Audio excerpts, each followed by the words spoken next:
Thanks for tuning in to the Drive On podcast, where we're focused on giving hope and strength to the entire military community. Whether you're a veteran, active duty, guard, reserve, or a family member, this podcast will share inspirational stories and resources that are useful to you. I'm your host, Scott DeLuzio, and now let's get on with the show.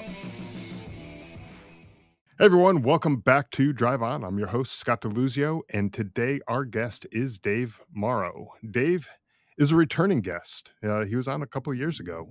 We were talking before we started recording about how long it's been. And Dave is a Canadian veteran. He's a passionate advocate for veterans' physical and mental well-being. He's also the host of the Hard to Kill podcast, and he's launching a new fitness and health community. And he's working hard on his upcoming book. And we're going to talk about all that stuff. And he's got other stuff in the pipeline. I'm sure he's got tons to talk about today. So stay tuned for that. But first, Dave, welcome to the show. Really glad to have you here. And glad to have you back first. Yeah, absolutely, Scott. And when I realized I need to get back on the talking circuit because I got things in the pipeline, you're one of the first guys I reached out to, and partly because like it's not easy to stay in the podcast game. Like you said, you've been at this for 5 years. I've been at this for 5 years.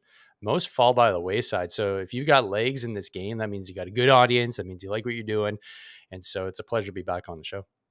Yeah, absolutely. And it's a pleasure to have you here on the show too. I think last time we had a great conversation. And we talked about fitness and things like that. We talked a little hockey. No, I don't think any podcast with a Canadian on it is going to be complete without talking a little No, hockey. you're actually not allowed. It's a law. It's a law for us Canadians. If you don't ask, we go to jail. Literally. Yeah. So I had to save you from, the gulag or whatever it was up there, right? Canadian gulag. Yeah. Yeah. So I guess let's just start off. I mentioned the fitness and health community in the intro a little bit. Tell us about it. Tell us, kind of what it's called and what people can expect from it, and kind of how you got to where you are now with this community. Absolutely, Scott. Well, again, thanks for having me on. And to start things all off, really everything started by accident. And I was injured when I deployed in 2010. Nothing insane. I wasn't knee deep in grenade pins or anything like that. I just hurt my back and I hurt my knee. And because of it, it led to my medical release from the military. And during that process, I didn't take care of myself. But when it got so bad that I couldn't get out of bed and I couldn't take care of my kids, it was time for a change. So my book, which is literally right behind me, right there. So that's my first book. I have another book coming out. We'll talk about that later. They called the Nimble Warrior, was basically a step-by-step of what I did to reduce my back and knee pain so that I could just do stuff again and be an active dad and compete in sports. Because before that, it was bad. And I didn't know when the next flare up would happen. And the pain was just incredible. So I started doing that, and I started helping other troops out, either prevent it from happening. So injuries, which, musculoskeletal injuries are one of the main reasons why, especially infantry guys like myself, get injured and get out. Or, like in my case, just mitigate injuries. So that being said, that kind of led to a coaching business because guys in my unit were asking me for advice on coaching and building them coaching plans. And some of the guys wanted to do special forces stuff. I really wasn't qualified, in my opinion, to coach guys to get on selection. But turns out that a bunch of them did. So I had some early success. That was great. But then I realized I really wanted to work with the veteran population because a lot of us were hurting. And for me, I see the veteran population as the next greatest generation. So I recognize I have a certain skill set and I can only affect what I know, and I can only teach what I know. So what I know, I knew fitness, I knew how to convey it online, and I've gotten through the pain of being injured. So I want to be able to just convey that message that life's not over. You can get back after it. You just might have to modify some things, and this is how you do it. And starting there is basically how I grew my business and how I started the podcast as well, to get great guests on and talk about health, fitness, nutrition, etc. And it's kind of positioned me as one of the few guys that's talking about veteran health and fitness issues. And so I take it really seriously. And so that's why I've been in the game now for 5 years. And now the community, which grew out of the business because initially it was just for clients. I had a Facebook group. Didn't really know what I wanted to do with it, but then I opened it up to everybody. And over the last few years, if there's a few thousand people in it, and we discuss health and fitness related topics, do some workouts, do some lives, etc. But I noticed there's limitations within Facebook, and name of the group was Veterans Getting Fit AF. There's some limitations, namely, I wasn't able to use Facebook for a long time for business reasons, and it's likely due to my some of my political views. Not that I got the confirmation or not, but it is what it is. So it Sure. just became kind of dead platform for me for a long time. So I had to come up with a new solution, like any good infantry NCO. You got to adapt and overcome. So I found a new platform, and being a teacher by trade, because that was going to be my career post military, was teaching high school science. I did it for about 6 years after leaving the military. I like when people learn stuff. I like when the light bulb goes on. I like pulling together information and conveying it as knowledge to the masses, one might say.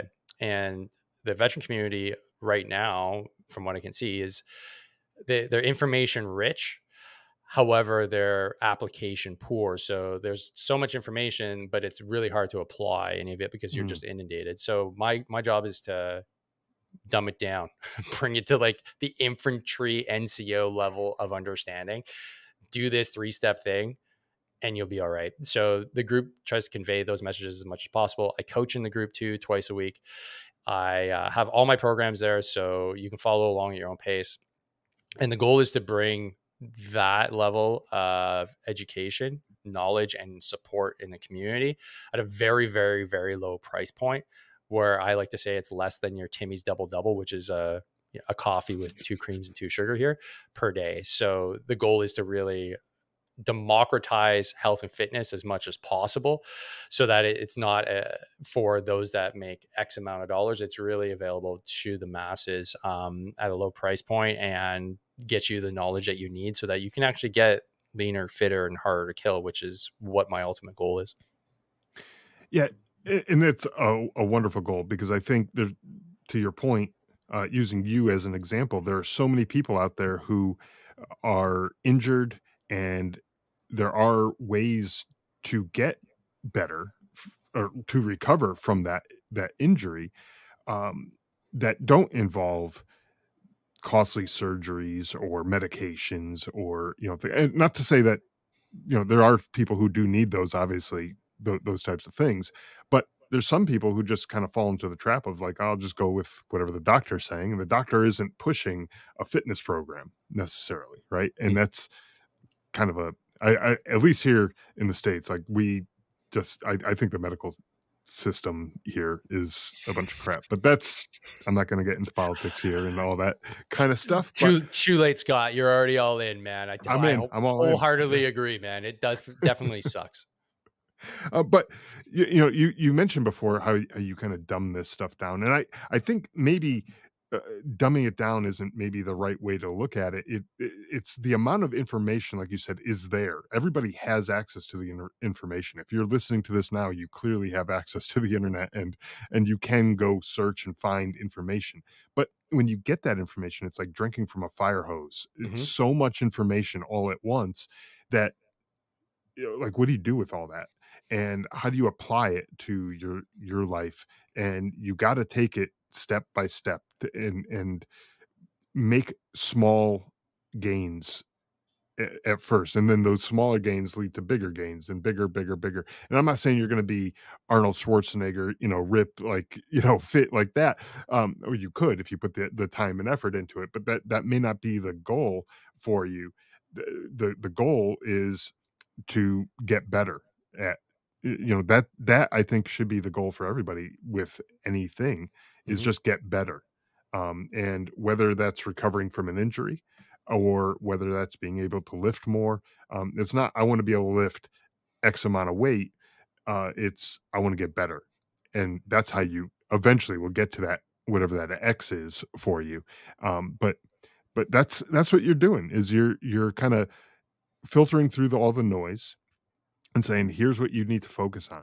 And, whether it's nutrition, whether it's, fitness, things like that, whatever it is, this is what you got to focus on, and just focus on that. And you kind of block out the noise. You're kind of like there's a meme where there's like a, a parent like guarding the child from all this crap coming from the world, all the media and all this other stuff coming in, and you're like just filtering it out and just giving them what they need, kind of thing, Correct. right? Correct. So, yeah, I mean, I think we all grew up in the, at least maybe it's just not everything, but KISS, right? Keep it simple, stupid. Hmm. Um, I I did a lot of school. I did a lot of university. But it's useless if you can't convey the message to the people you actually want to convey the message to, right? And university profs are always guilty of this too, or let's say like even officers, right? I was an officer as well, so I get it. When you can't convey a complex message in simple terms. It doesn't matter how much education you have. You still want it to be explained at like explain it to me like I'm a 6-year old. Because if you Right. can't do that, then maybe you don't understand it well enough. So there's guys like Andrew Huberman, Peter Attia, all these guys, they're great. I listen to them all the time. But if anybody out there has listened to them, it may be a little bit too much to comprehend. There's a lot of science behind it. If you don't have a science background at all, talking about things like just mitochondria, you're like, man, I didn't pay attention in grade 9 science. Oh shit, what is that? Like now you're Yeah. Right. lost. So now you try to catch up. So what I try to do is really take my science background. So I did a degree in biochemistry, and I have a degree in teaching. So how do I bring these topics in a bite-sized format? So you don't need to understand everything. You just need to understand like this one thing to kind of turn the light bulb on as to the why. If you understand the Hmm. why, it makes things a lot easier.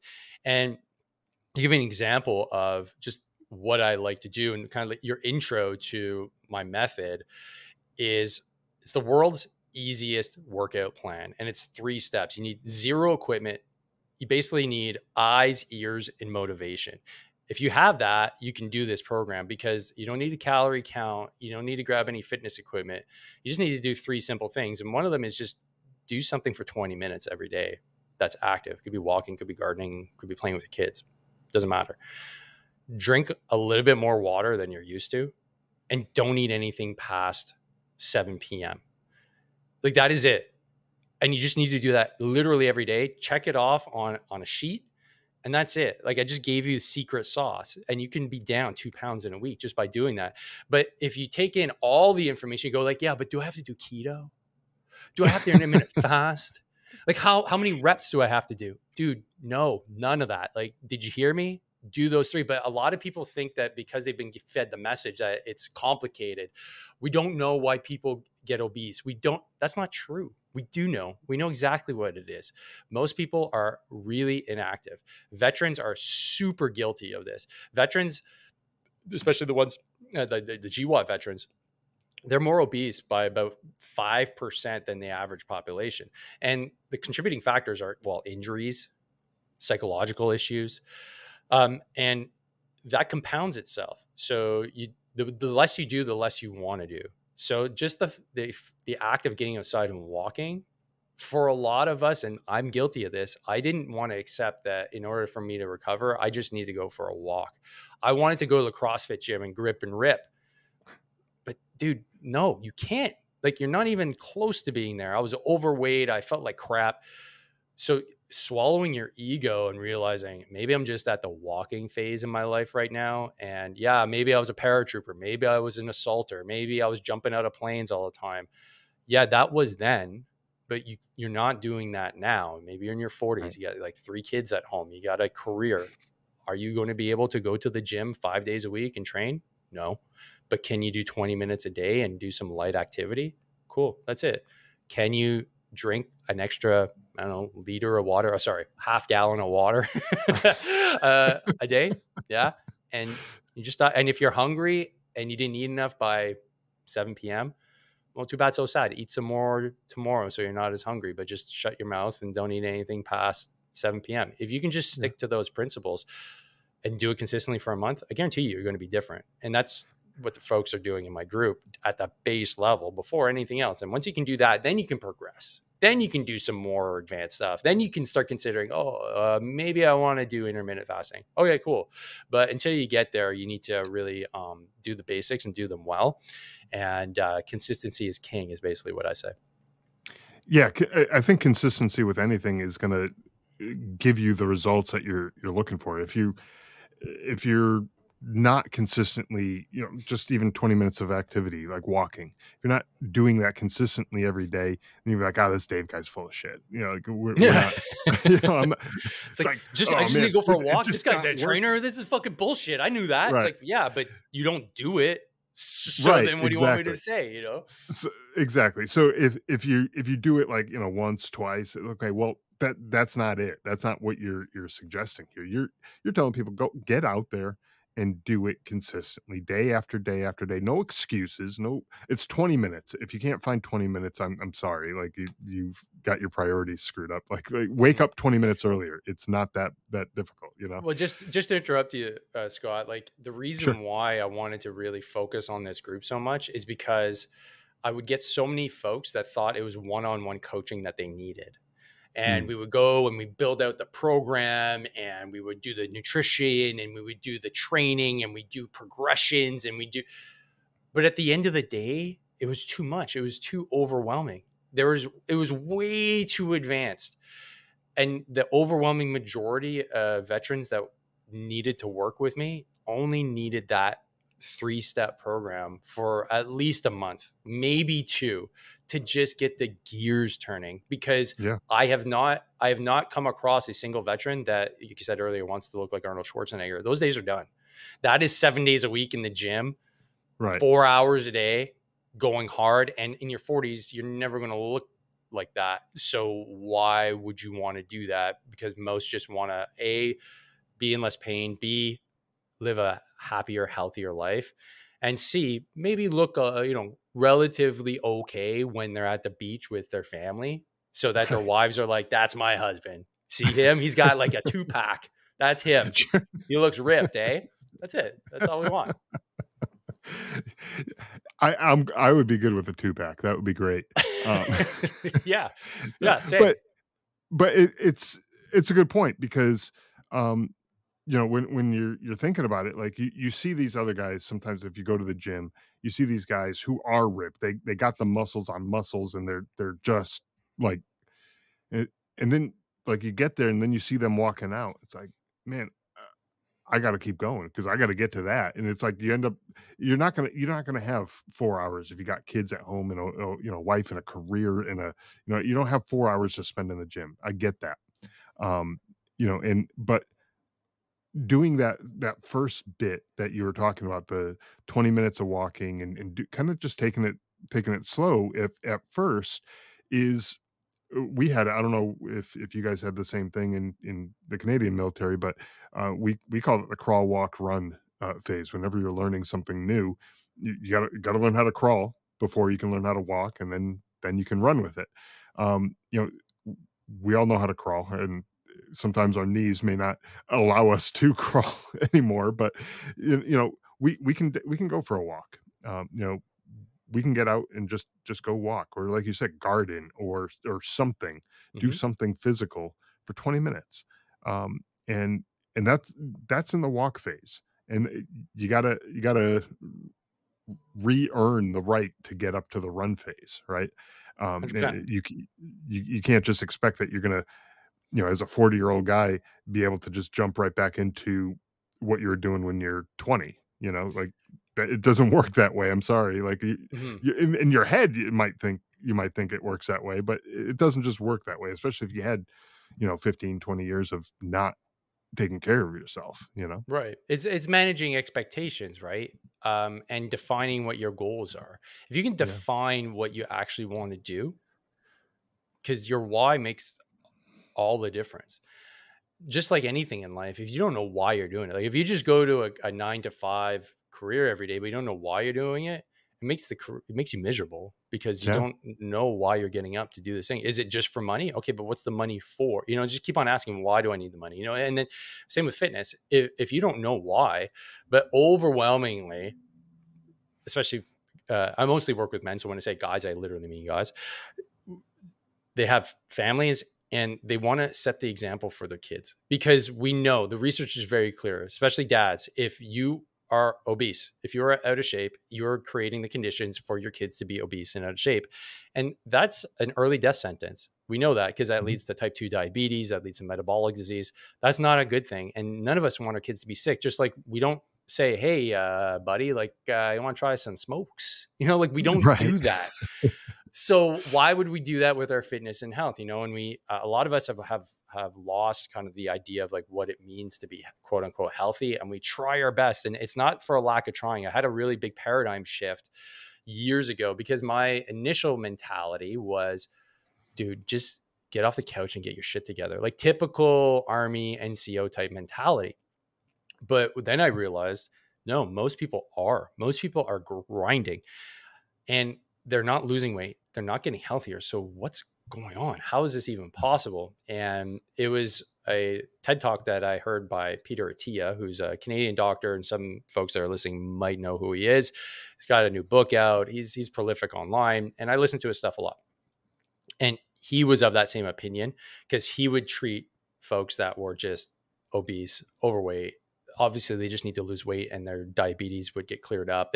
But they wouldn't, and he just thought it was laziness. But then he Mhm. realized after he became metabolically broken, and he's a elite athlete, he realized, oh, something must be off here. How am I pre-diabetic? And he went really kind of dark for a little bit, and then had to come up with a solution. And then his whole tune changed. And when I heard that, I was like, yeah, that's true. There's something going on here that's not normal in terms of like the generations that have come before us. The generations that came before us didn't have all these metabolic diseases. They weren't obese. Well, they were, but not like we are now. Right. They were lean, they were fit, they didn't have the same levels of heart disease. So with all of these interventions and all these doctors and all these pills, how are we worse than our previous generations? And how do we continually get worse? This doesn't make any sense. Something is wrong. And Mhm. so for me, especially in the veteran world, like it's clear we just don't move enough. That's one thing. But like you said earlier, we abdicate a lot to specialists. We go to our doctor right away. But our doctors, they never prescribe exercise. They never prescribe healthy eating. They don't know what healthy eating is. I've met very few doctors that are actually in shape. They're Right. online, but they're not my doctor. Like I follow them on Instagram. I'd be like, it'd be amazing if you were my doctor. We could have like a conversation about health and fitness. But Sure. I've never met one. My doctor, I don't think he's listening to this podcast, but he's definitely not a model of health and fitness. So, with that being said, there has to be a different way, a better way, and in my opinion, it's taking care of the baseline fundamental habits, and I broke it down into basically five steps, and I call it the 5 R's because, well, I'm an infantry guy, so I like keeping things simple. So the first one is really like you got to remove. So you just remove like crap from your diet. Junk food is like the easiest thing to be Mhm. aware of. Just don't eat it. Replace it with other stuff, which is step two. So typically, like if you're eating like fries and stuff like that from fast food place, like typically most guys are actually under eating, believe it or not, and their caloric intake is way too low and their protein intake is like non-existent. It's like I call it 14-year-old girls level. Like they're eating less than 100 grams of protein a day. Like for any man, that's way too low. So you need to bump that up. Well, what does that mean? Well, you need to eat meat, man. You need to eat like steaks. You can have a burger, but like don't go hard at McDonald's. Like make it yourself. Like these little shifts can have a major impact, and then you need to realign things. So that's what I talked about in my book. Just make sure you move a little bit better, and then rebuilding is where you start doing a bit of strength training. And then after that, like we can look at repairing. So like then we can do some cool stuff that you see online, like getting in a cold bath, looking at doing some red light therapy, like all the stuff, the sexy stuff that you think is going to be like the thing that's going to fix you. That's like at the tip of the pyramid. You don't need to worry about that unless you have all those other steps kind of taken care of first. So if you follow that kind of progression and be patient with yourself, and that's the biggest thing. If you expect to completely change everything about your life and your habits in like 2 or 3 months and just be like, all right, I'm down 60 pounds, I feel good. You're not managing your expectations. It Right. took you maybe a decade to add that 50, 60 pounds, to maybe have diabetes, to maybe have high triglycerides. Well, give yourself at least a year to kind of sort things out. to get closer to where you want to be. And just appreciate the fact that, hey, you're in the process. You're not going to be perfect. It's not going to happen like that. But at least you're learning and at least you're taking steps to become the person that is healthy rather than the unhealthy person who does occasionally do healthy things to, like, in a state of panic, fix things for a short period of time, but then revert back to your old habits. And that's essentially what we want to avoid. Right, yeah, avoiding that kinda yo-yo, Mm, dieting, that type of thing where people they lose weight, that's great, but then they put it all back on and then some, and then they go up and mhm, down, and it's not, that's not helpful, in the long run. You need that consistency, like you're talking about. But you're also talking about the kind of generational thing. Maybe it's the movement, maybe it's the foods that we eat. I'm not sure the exact causes, but the other day, my wife and I we had like old photo albums out, and we were looking at pictures from when we were kids. And we had like the school photos that they have with like all the kids in your class like all together, and there's like in those pictures, there's like maybe one kid who was overweight. mhm, And nowadays, like we'll see some of the kids like walking home from school. The school is half a mile from our house. Um, it's like 70% of the kids are like overweight. It's crazy the difference. Um, in just how many people are overweight. And we're not talking like centuries here, as far as the difference goes. This is just over the course of a few decades that the entire youth of our society is getting to that point where they're overweight and they need to get moving and they need to change the foods that they eat, and that instant gratification of having uh you know the tasty treats and all that kind of stuff. Yeah, man, it might taste good, but look at what it's doing to you. yeah, Yeah, yeah, the fries, yeah, the chips, the ice cream and the sodas, and oh my god, just seeing just how much crap people put in their bodies. um, it's like, "What are you doing?" And then they're like, I can't believe I can't lose this weight." Well, I can. You know? It's like, look at what you're doing. And just, kinda personal story about that. I found myself putting on a few pounds too, and I was like, okay, well, what do I need to do? Like, what am I doing habitually that I can cut out? And yeah, I was snacking. After the kids went to bed or whatever, I was snacking on chips and other crap that I didn't need to be having. So I was like, okay, well, I'm just not going to do that. And if I do, it's going to be like a one-off thing. It's not going to be like a every night kind of thing.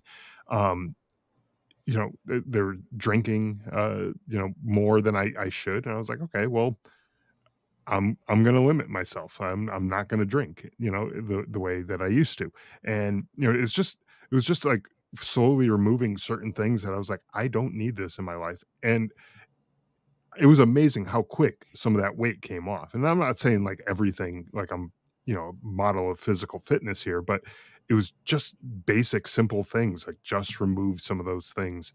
And yeah, move a little bit more too, but mhm, just removing some basic things from your diet, um, it works wonders. yeah. It's crazy that more people don't recognize this. That you keep putting that crap in, it ain't going anywhere, Yeah, right? I would argue that actually most people, especially when you ask them, they know exactly what the problem is. You know, Okay. Yeah. you said you just said it's like, yeah, I'm probably drinking a little too much, and like, yeah, I'm snacking at night. It's just like, let's quantify that, and that's the beauty of working with a coach is you get your habits just put on display for you, and that's basically Yeah. my job, to just have a real conversation, just like a an NCO would be like, hey, your run time, it's not good. Let's improve that. That's got to change. What are you doing in like to improve it?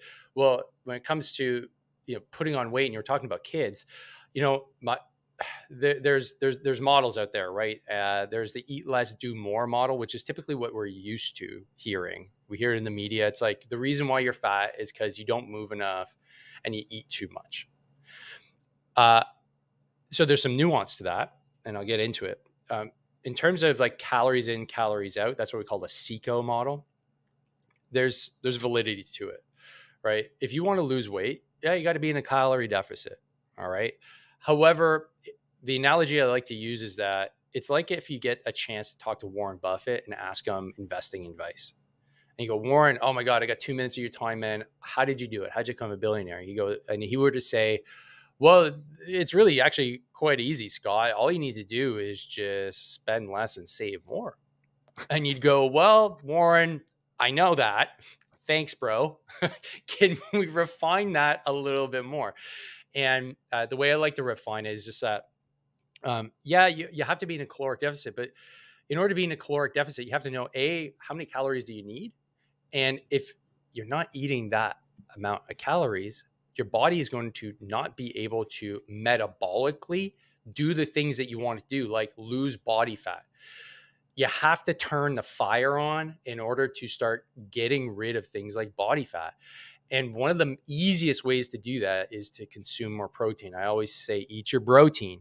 If you're going to eat one thing during the day, eat more protein. I don't care what source it comes from, although the best source is red meat. You can you can do shakes. I don't care. Just get your level up, because what that's going to do is going to make you feel full. And the reason why you're snacking is because you're just not getting enough nutrients. We're not dumb. We evolved over millions of years. You're able to recognize, I'm hungry, and there's all this palatable food with salt and things that we need in order to survive. So we just go, yeah, chips. Well, it's because you haven't had enough salt likely during the day. So Mhm. you're going to have chips. Well, there's a lot of salt in meat, just potassium, sodium, all of them are in there. So if you just had a little bit more meat, you'd probably feel like $1,000,000. And that's just one simple thing. The other thing is, yeah, if your go-to is super palatable, highly processed foods, those foods are really, they've never existed. So our bodies go, whoa, what the shit is this? Like, what do I do with this? So you could, remove that just overnight, and you'd probably see a dramatic change. And if you just ate single ingredient foods, now that's a massive change for people that have never cooked for themselves. And that is a whole other kettle of fish. But ultimately, I don't think, especially for kids, they need to do any more in terms of activity. Like, they've done studies with kids with accelerometers, and if you don't do a lot during the school day, they catch up when they go home. It's like they have an internal energy counter, and it's like they need to burn that off during the day. They'll maybe mess around and, like, play tag with their sister later, or they'll just find a way to burn it. So I really think it's the food choices that folks are doing. And a lot of kids, man, they consume a lot of juice. We have a no juice policy at home. There's just no juice. If they want a treat, they'll get one of those mini Cokes, and they're like, oh my God. Or they go to a birthday party and they're like, oh, Dad, I had 3 Cokes. I'm like, yeah, all right, cool. Like, get it in you. But Right. we really limit the sugar consumption. We really limit any of the processed foods. And it's just a choice that me and my wife made, because the reason why I'm so sensitive to it is because I was a chubby kid growing up. I hated it. I didn't like going to the pool. It still messes with my head today, but it's one of the reasons why I'm in the fitness industry. I just couldn't stand not being, quote unquote fit. And I never liked the way my body looked. And that's because I grew up chubby. And that's because we had, Frosted Flakes for breakfast every day, because, Mhm. well, you gotta have breakfast, the most important meal of the day. Well, yeah, sure, but they didn't put, like, in quotations, like, "Just make sure it's not sugary crap that's gonna make you obese." And so that's all I ate, right? I ate milk with Frosted Flakes and just crushed boxes after boxes every morning, and then Yeah. would have, bologna and stuff like that, and have a good meal for supper. Mom's a great cook, but it was just one of those things. I ended up getting fat because of it. My friends had the same diet, but they didn't. And I just think there's just more of it on the table than there used to be. And a lot of this is also not just my opinion. It's based on conversations I've had with really interesting guests on the podcast they're much more qualified to talk about than I am. But ultimately, I think it's just a question of, hey, make some better food choices and eat more good food in terms of protein. And if you were to do that, man, it makes such a big change in your life. And that's what we talk about in the group, in the Veterans Getting Fit AF group. It's like, hey, how much did you eat today? Well, I had a granola bar, I had a bowl of yogurt. I want to watch my cholesterol. So then I had a grapefruit. I'm like, okay, I haven't heard a single source of protein there. Oh, Right. well, I have that at supper. I'm like, well, how much? They're like, oh, my wife gives me a little. Like, I'm like, man, you're like 200-pound dude. Like, what are you doing? Like, you're trying to Y lose weight. You're not going to lose weight that way. And that's kind of like the mind shift where you have to bring guys along and be like, look, this is going to be hard. You're going to eat more today. And next week, you're going to eat a little more. And the week after, you're going to eat a little more. And I guarantee you, you're going to lose weight. That is ultimately the hardest thing to get guys over that hump because they've been conditioned for 20, 30 years that if you want to lose weight, you got to basically stop eating and just PT yourself into the ground so that you'll lose that body fat. But at a certain point, that never works. It might work in your right. 20s for a little bit, but in your 40s, forget about it. You're just going to be miserable. Kids are going to hate you, and then your work is just going to crash. And then your wife's going to be like, "What's going on?" And you'd be like, "Oh, honey, I'm on this new diet. You know, I lost 2 pounds, but I'm going to stick to it. I'm going to stick Right. to it." You know, and then ultimately you have a binge down the road, and then you just go, screw it, man, my life sucks doing this, so I'm just going to go back to cookies, cake, and freaking Oreos. I don't know, you know. Right, exactly, and you phrased it in the beginning of this, really well when you said that you kinda have to add fuel to the fire in order for the fat to start coming off. If your body doesn't have anything to work with, the fuel that it needs to get rid of that fat, then how do you expect it to go anywhere? It's Yeah, like, cool. loading up the back of a truck with all sorts of stuff, get it shipped, packed up, ready to go, but you don't have gas in the truck, Uh-huh. and the truck's not going anywhere, Uh-huh. right? It's just going to sit there, and you're going to keep trying to load more stuff into it, and it's just not gonna go, and eventually you're gonna run out of room, Yeah, and like, I don't know, your metabolism is really interesting, right? Like, we've yeah, evolved over millions of years to just be the top predator on the planet, and there's a reason for that. Like, fat is a precious commodity.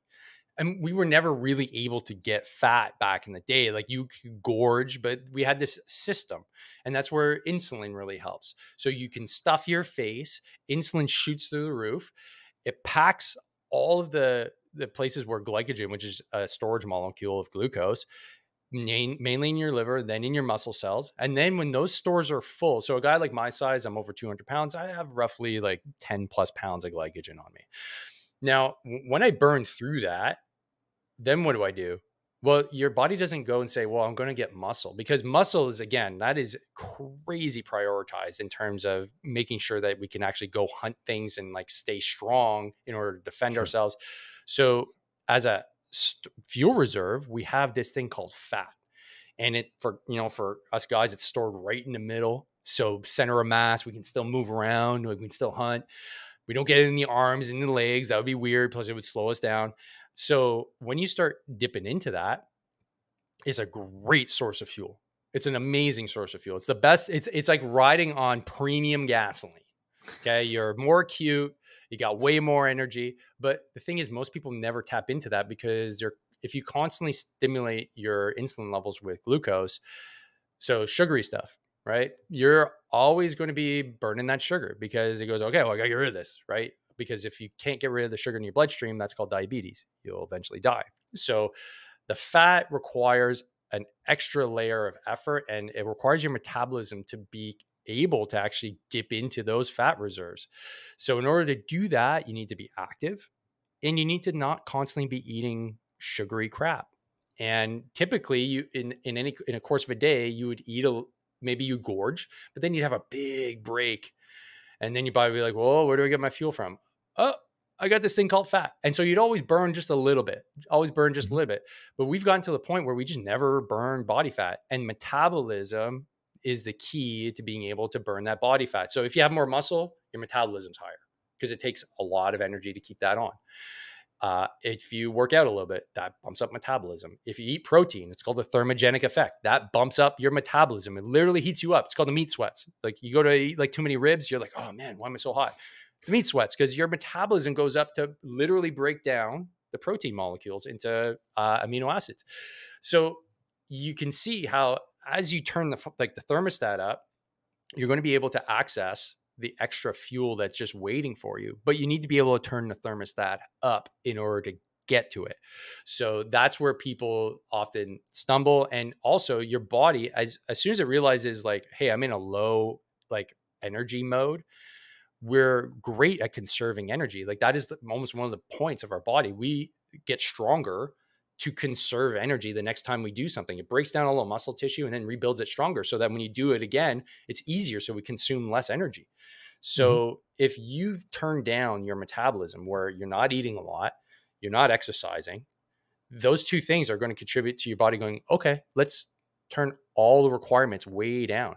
Cognitive function goes down. Everything goes down. Being able to repair muscle, being able to get rid of body fat goes way down because it wants to conserve, because it goes, well, we're in a low energy state. Cool. Let's conserve everything when things get real eventually. But for most people, they never get real.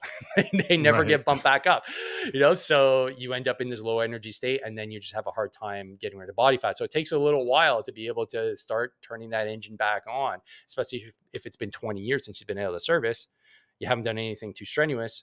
You've just done, stressful work at maybe an office.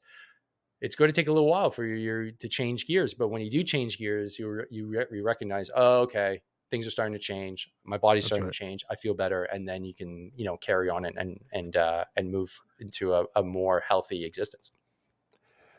Just kind of one last point on this, and I think this is kind of along the lines, correct me if I'm wrong, on this, along the lines of what you're talking about, but imagine you have a pan on the stove. You made some kinda fatty foods, maybe it's a fatty meat or something like that, and it left the fat residue that just kinda cooled on the pan as it right, and so you got that pan.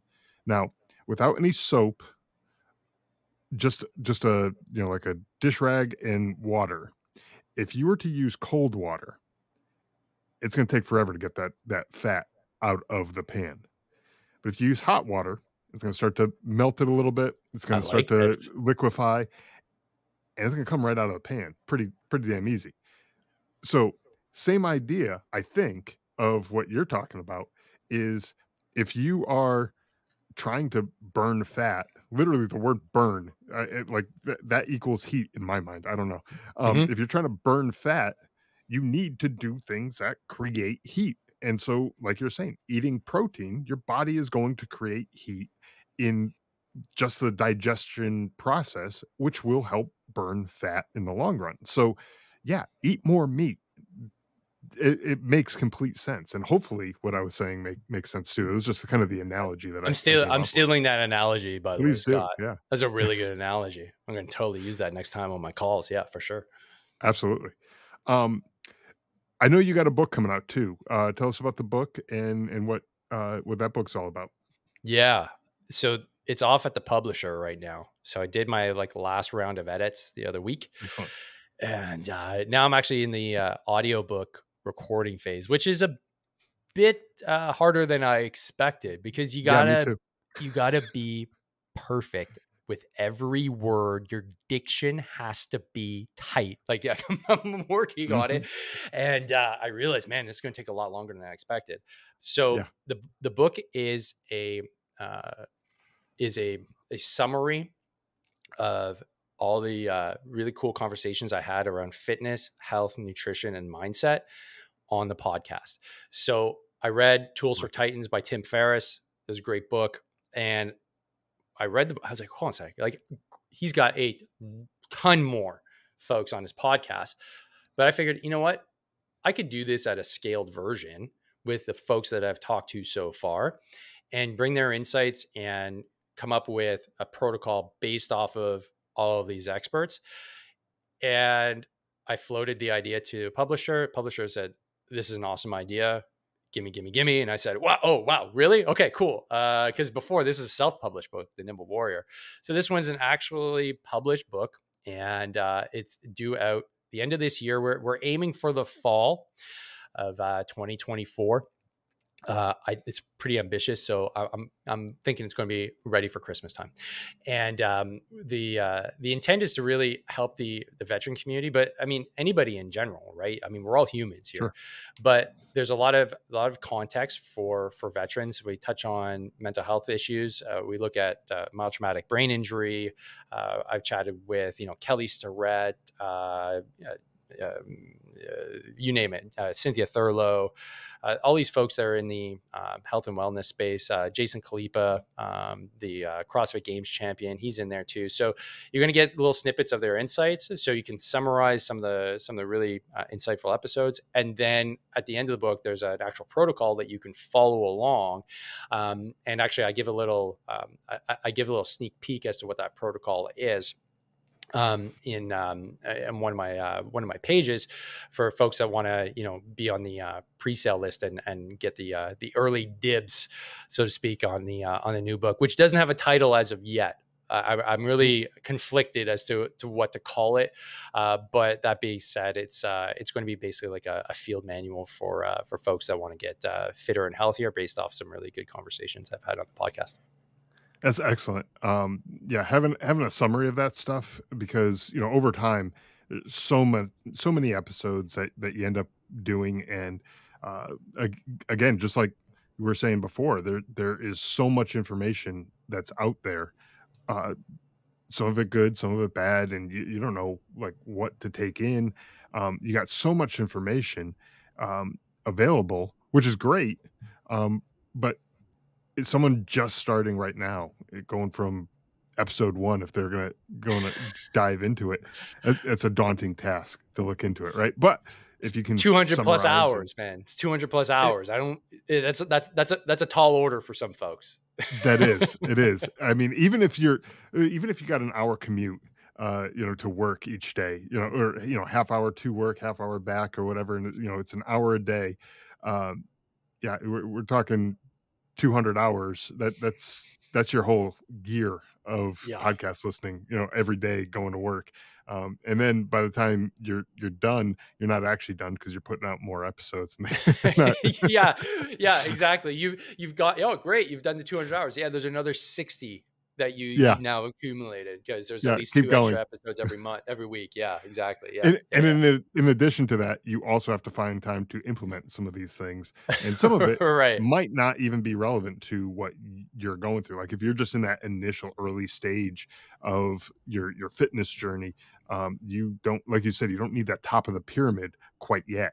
Hmm. Yeah, you'll get there. If you keep putting in the consistent effort, you'll get there. But right now, you probably don't need that. So you might be listening to stuff that maybe is confusing or leading you in the wrong direction, because that's not what you need quite yet. But when you get the summary, you can kind of take a look at it, and apply the I can't talk right now, relevant pieces Diction, to diction. your yeah, no, diction, yeah.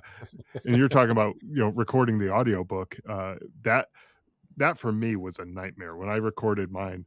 um I was like, "Oh, this is gonna be so easy. They're my words. I wrote the book.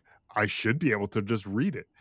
Well, stupid me, I can't read and talk at the same time like that. Like, I'm trying to do it, and I'm like, "Oh, yeah, I know what the next word is on that next line. I can," and then I look at it, and I'm like, "That's not the word at all. I gotta go back and redo this whole thing." Yeah. Well, I mean, the thing that I'm noticing, I don't know if you experience the same thing too. I'm I'm reading it aloud and I realize, Yeah, oh, I want to change that. Oh, but it's already at the editor, it's so it's already kind of done. Yeah. kind of too late. And I go, ah. So and then that process would never end, and then the book would never go out, right? You kinda Because just have every to you just grin have to and say, bear it and deal it with is it. what it is. It is what It's it out of your is. hands. Yeah, exactly. Ver So Version 2 of this book will have a couple changes to it and little tweaks, I'm sure.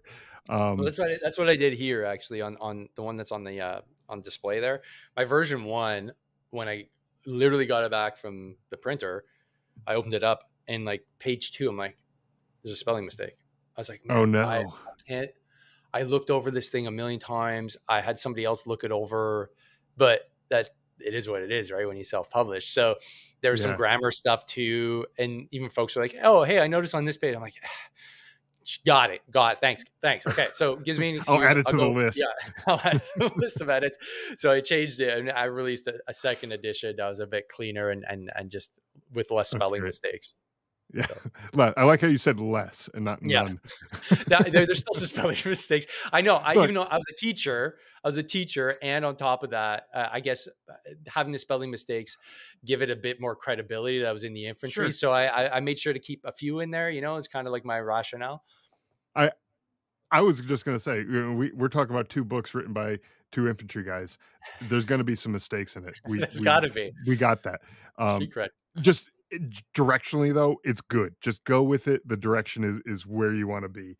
Um, so anyways, so the book, we can look forward to it kinda later this year, Christmas time maybe, hopefully. Mhm, Hopefully it's out a little bit sooner than that so we can get some of those Christmas orders in and mhm, people can, mhm, mhm. start on their New Year's resolution by cracking open that book. Goal. Uh, That's the goal.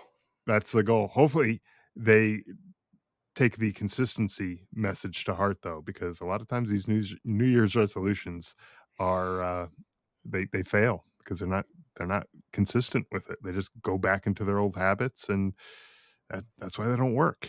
Yeah. Um, Yeah, but when euphoria meets reality, it go yeah, it's that's that is I like a can't wait. huge explosion.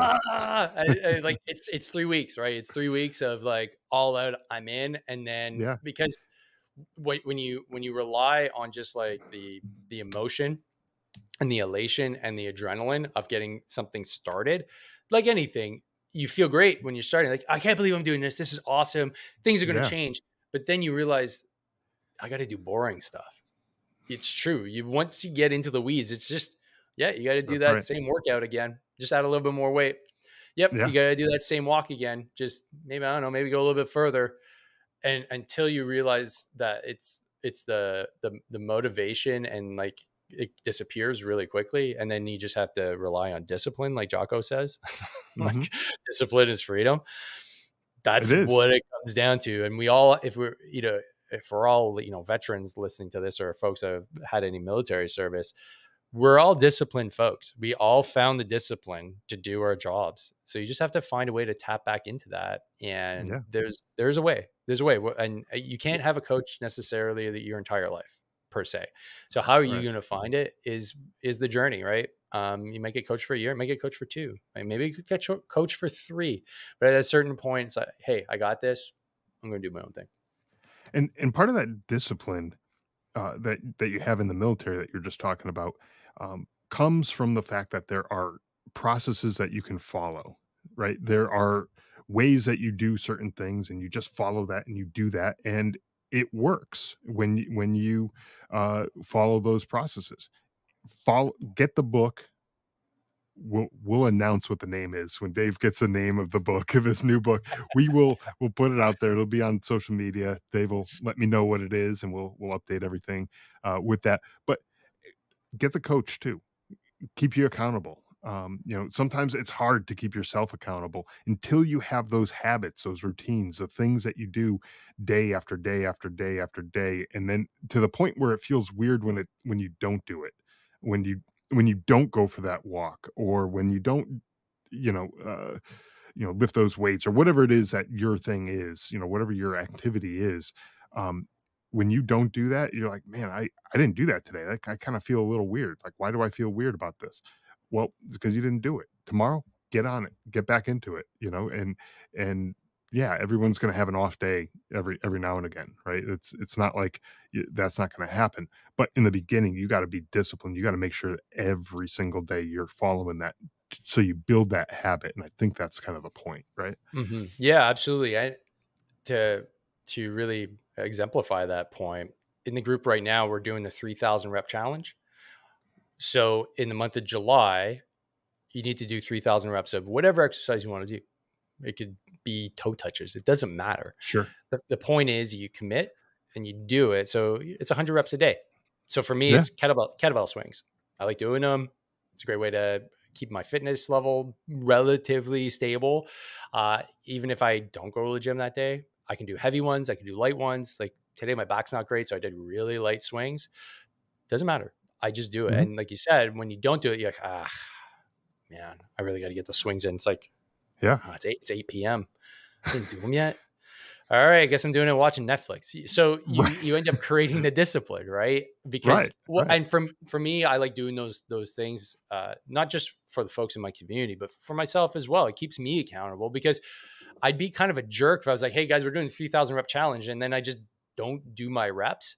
There's nobody seeing me do them. Yeah, I post a video, but I mean, my my soul would be hurt if I was like, "Yeah, guys, do those 3,000 reps. Yeah, I got mine all done, but I didn't actually do them." Like, what kind of person would right. I be if that's what I was doing? So the goal is to establish consistency in your training and just make it that habit. And 100 reps of anything, so long as it's not, like heavy deadlifts, you can get it done in a few minutes. So Yeah, that it doesn't that take few that long. minutes, and yeah, sure, it may not get you to that 20 minutes of activity during the day, but it's at least done something. And if you can Yeah. build upon that, I typically like to say, like, build your no fail mission for the day. 100 reps is a lot. Like a lot of people come out of the gates and they're like, I'm going to do 20 push ups every day. It's like, have you done one push up in the last 2 months? It's probably a little too much. So Right. why don't we just make it almost no fail? Why don't we just say, I'm going to do a wall sit for 15 seconds every day? Like, you don't have to get on the floor. You don't have to put on shoes. You just need to go lean up against a wall and like hold yourself. That's really Yeah. simple, right? Yes. Could you do that every day? Yes. Is there anything getting in the way of you doing that every day? No. No. Right. And you could do it watching TV if that's really something that you like to do. So do it, and it, Mhm. it eliminates barriers to Yeah. folks, just and it builds on that principle where the more you do, the more you're going to do, and it creates a positive feedback loop. And that's all you want to do, is just create a positive feedback loop going in the positive direction. I call it the Dave Morrow power cycle, man. The more you do, the more you want to do.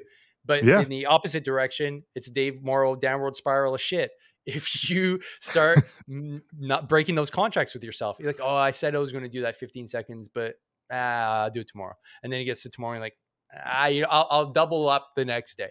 Well, now Right. you're breaking those contracts. Now you don't feel great about yourself. Now you're starting to think, well, if I just don't do it, it's okay. Nobody's really paying attention. So And who it cares? gets easier. It gets easier to not do it when you don't do it because you've already rationalized it to yourself. Like, Yes. why am I not doing it? Well, I'll just do more tomorrow. Well, you never do more Right. tomorrow. Like tomorrow, No. like forget about that. Like Yeah. what's going on right now, what's going on today, that's what you need to be worried about. And that's where the focus needs to be, right? Precisely. Um, yeah, awesome. Um, been awesome having you on the show. Awesome talking about fitness and all these other things. I think this is just a super awesome group. Where can people go to find out about more about the group? The community that you have, Mhm. veterans getting fit AF, and all that. The easiest thing to do is to go and get my world's easiest workout plan. You don't need an email address. You don't need to give me anything. You just need to go to go.hardtokill, spell it all out, .org/easy. I'll send you the link. You Okay, guys can click on that. Learn about it, apply it. There's a link there to join the community afterwards if you think that'd be a good fit. Love to have you there. More the merrier. We're just getting started. We're bringing on guest lecturers. We're talking about strength training for those that are interested in strength training. We've got subject matter experts in toxic exposure. We're bringing on folks I would normally have in the podcast, but just to have intimate conversations with these individuals, so you don't have the distance of the actual podcast app there, so you can actually chat with these folks. Additionally, if you want to become one of the first to hear about updates from the book that I'm launching, and I just thought of this idea, I'm like, man, the folks that are on the list, maybe we could, because I'm struggling to figure out what the title is going to be. Maybe we get some suggestions from those folks that there are you go. that are on the list. But it's go.davemorrow.net/book teaser, and I'll share with you that link as well. And you'll drop your email in there, and then you'll get some updates as to what's going on in terms of the book, and also some tips and tricks on how to get harder to kill. Awesome, awesome, and I'll put all those links that you mentioned in the show notes, so you don't have to write all that stuff down. It'll be there. You can click on Old it school, easily. like, "Oh, okay, how do Yeah. wait, I didn't Go catch go dot what? Shit. Man. Let me like find some paper. Web Yeah. 1.0, Yeah, right? 1999 style, yeah. So, yeah, that those links will be easy to find. Make it easy, and it'll happen. And so, okay, cool. So we got that. Before we wrap up the show, I like to Mhm. end with a little bit of humor. And um, I got I got this video that I found the other day, and it's a segment of a Medal of Honor ceremony. President Obama is awarding a Medal of Honor. I think I know Um, which one you're talking about. you think you know which one I'm talking about? Yeah. Okay, so it's the Medal of Honor ceremony for Staff Sergeant Ryan Pitts, and it's funny as hell. And, and typically I do what's called a "Is it service connected" segment, and we kind of look at people doing stupid stuff and laugh at them and make fun of them and all that kind of stuff because they fell down and hurt themselves, and then it's like, well, are they going to get disability uh, for whatever they did? But in this case, this is not that. This is something totally different. Although his ego may be bruised a little bit, but I think he's earned it. So let me share my screen with you right now so we can see what's going on. Um, right now, for the audio only listeners, I'm going to try to describe the scene right now. We got a Medal of Honor ceremony. If you've seen one of those, it's pretty much the same deal. President Obama is there, and we got Staff Sergeant Ryan Pitts off on the other side. He's looking at at Obama right now, and let me just make sure this volume is up so you can hear it because you're going to need to hear it, and then we'll talk about what goes on after when this is done. Machine gun fire and So he's describing mortar and the rocket-propelled incident. grenades poured down from every direction. And those 200 insurgents were firing from ridges and from the village and from trees. Down at the base, a vehicle exploded, scattering its missiles back at our soldiers. It was, said a soldier, hell on earth. Up at their tiny post, Ryan and his team were being pounded. Almost instantly, every one of them was wounded. There it is. Ryan was hit by shrapnel in the arm and both legs and was bleeding badly. Already 3 American soldiers in that valley. Oh had my God. fallen I'm and sorry. I can't stop laughing right now. And I've seen this. I probably watched this like 5 times before we started recording. Took all his For willpower, man. That for was all his willpower in like everything he had. 5 I mean, seconds. it, it might as well have been the Taliban, sitting there pounding him. I'm using that word again, pounding him. When Obama said that they were getting pounded, the look on his face was like, wait, did the commander in chief just say that? Oh, holy, he said we're getting pounded, and the little smirk that he had. Oh my God, I'm gonna try to highlight that with like on the when I edit this episode and kind of put it in there. I'm gonna try to like just draw a circle around like now. Look at it now. At that point, but that little smirk, was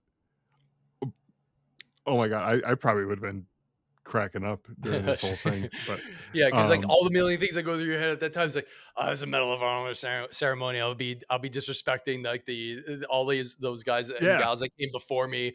But in the meantime, it's like you're just a grunt, and of course these things Of are course funny, you're gonna man. laugh at that. We got dark humor, man. Yeah, of Like course. it's like, bro, For the president just say we're getting pounded. but, in all seriousness, though, for the listeners and everyone, check out this Medal of Honor ceremony. Really, it he just describes more in more detail, in more than just this one little short funny segment of it, which it wasn't intended to be funny. It just happened to be that way. But it's on YouTube. It's 20-minute uh, Medal of Honor ceremony. Truly a heroic incident that this guy went through. He went through hell, and hats off to him and all the other Medal of Honor recipients who went through hell to do what they do. But also, thank you to Staff Sergeant Ryan Pitts for giving us this little bit of humor that we can You kind of should get laugh him on the you at should his get him on the expense. show. I'm gonna try to. I'm gonna reach out and see if I can get him on the show. And um, it's like the smirk that that did it.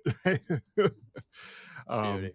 but man, anyways, Dave, thank you so much for coming on the show, shedding some light on, some of the issues that we all are dealing with in the veteran community here regarding fitness. We didn't even get into how it really ties into mental health. We can get into that maybe another time, but like all of this stuff here, really, I think it's critical for veterans and their well-being and overall, just yeah, their overall well-being. And having this platform where folks can come together and get the help that they need, I think is super important. So thank you again for what you're doing, and thank you for taking the time to come on. Yep. Thanks for having me on, buddy. It's always a pleasure, and keep on doing what you're doing, man. You're going to be one of the top podcasts. You keep on going for another 5 years, man. It's just inevitable. So, Inevitable. It's keep it just up. consistency, right? Consistency is king. There you go. All right. Thanks again. Cheers. Thanks for listening to the Drive On podcast. If you want to support the show, please check out Scott's book, Surviving Son, on Amazon. All of the sales from that book go directly back into this podcast and work to help veterans in need. You can also follow the Drive On podcast on Instagram, Facebook, Twitter, LinkedIn, YouTube, and wherever you listen to podcasts.